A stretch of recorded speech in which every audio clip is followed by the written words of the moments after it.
Something strange happens after your best days, and most people never connect it to their spending habits. It's not the bad days that wreck your money decisions. It's the good ones. The days you feel productive. The days you feel like you handled life properly. The days you think you deserve a break. And that's where the problem starts. Because your brain doesn't separate success from spending. It connects them.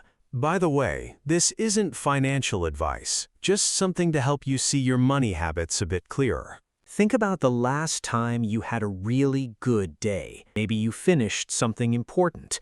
Maybe you had a win at work. Maybe you just felt like you had your life together for once. Now be honest, did you stay extra careful with money that day? Or did you suddenly start thinking things like, I've earned this, I can afford this small thing. Let me just enjoy myself today. That shift feels harmless in the moment, but it's actually predictable because most people don't realize this.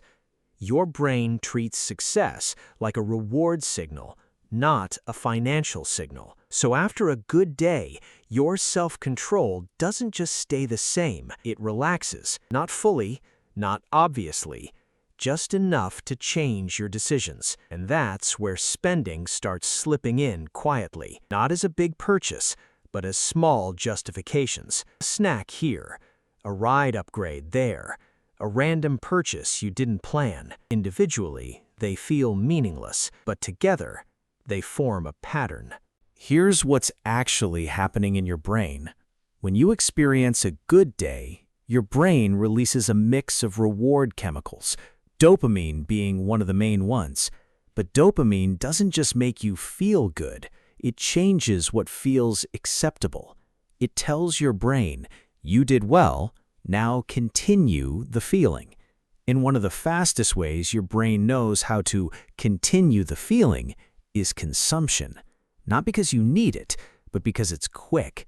So after a productive or emotionally positive day, your brain starts looking for small rewards to extend that feeling. This is where most people misunderstand themselves. They think, I'm being careless today. But the truth is, you're following a reward loop your brain already started.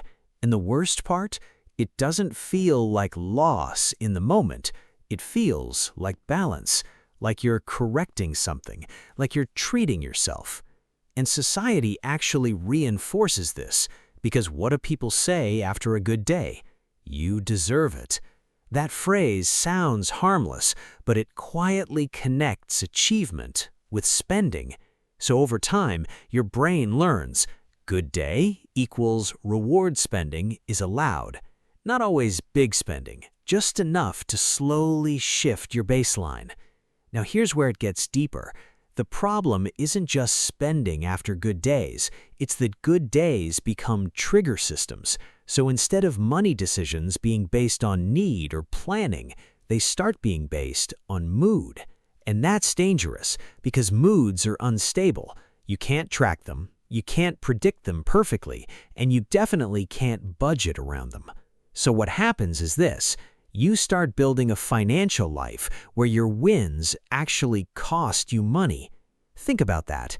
You work hard, you feel good, you spend, and you undo part of your progress.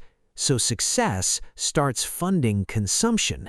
And without realizing it, you begin associating discipline with restriction and success with release. That's backwards. Because now, the better your life gets, the more unstable your spending becomes.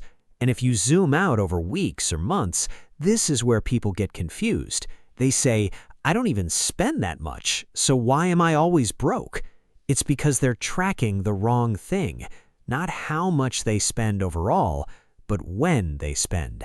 So how do you fix something like this? Not by cutting everything, not by trying to be strict all the time.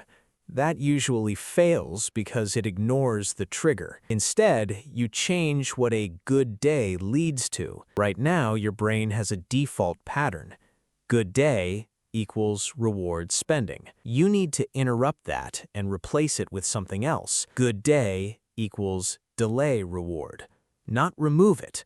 delay it, because the goal is to break the automatic connection. For example, instead of saying, "I deserve this now," you train a new response. "If this still matters tomorrow, I'll get it." That one shift sounds simple, but it does something powerful. It introduces time between emotion and spending. And that time is where control returns. Because most bad financial decisions don't happen from a lack of knowledge.